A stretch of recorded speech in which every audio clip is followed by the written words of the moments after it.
dans tout ce que tu vis, quelle que soit la situation dans laquelle tu te trouves, celle par laquelle tu passes, il y a un enseignement à retirer, une connaissance à pratiquer, un devoir à observer, une bonne action à accomplir, une faute dont tu peux t'abstenir.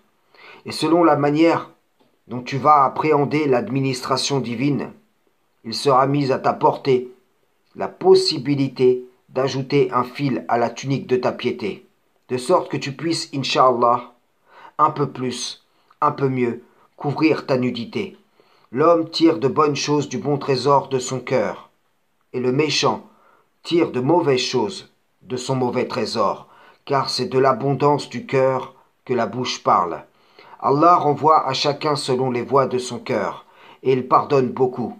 S'il devait saisir tous ceux qui sont sur la terre en fonction de ce qu'ils se sont acquis, nul ne subsisterait à la surface de celle-ci. Allah s'interpose entre l'homme et son cœur. Voilà une des raisons pour laquelle il te faut veiller sur ton cœur plus que sur toute autre chose. Car de lui sont les issues de la vie.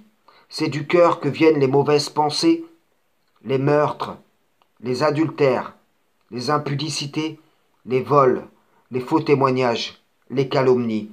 Et donc pour barrer la route du péché en ton cœur, il faut que les principes divins le régissent, que ceci commande à ton être.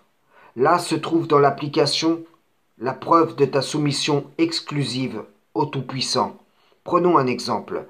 Tu as appris qu'Allah connaît la trahison des yeux, qu'il saisit tous les regards, tandis qu'aucun regard ne peut l'atteindre. Eh bien, demande-toi pourquoi il est écrit « Mais moi je vous dis que quiconque regarde une femme pour la convoiter a déjà commis un adultère avec elle dans son cœur.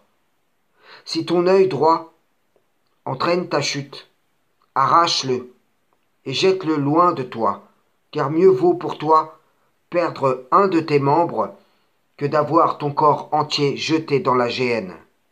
Si l'homme ou la femme pratique l'injonction de baisser le regard, alors il ou elle préservera son cœur d'une occasion de chute, car le cœur est nourri par les sens, nourri de ce que nous entendons et de ce que nous voyons.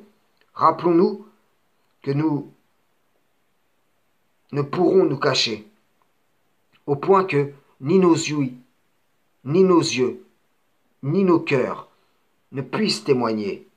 Rappelons-nous qu'Allah peut faire parler toutes choses et que sur tous ces dons, nous devrons rendre compte.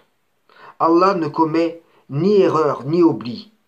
Il ne manquera rien de ce que les yeux ont vu, de ce que les oreilles ont entendu, de ce que la bouche a dit, de ce que la peau a touché, de ce que le nez a senti, de ce que le cœur a ressenti. Frères et sœurs en islam, salam, shalom.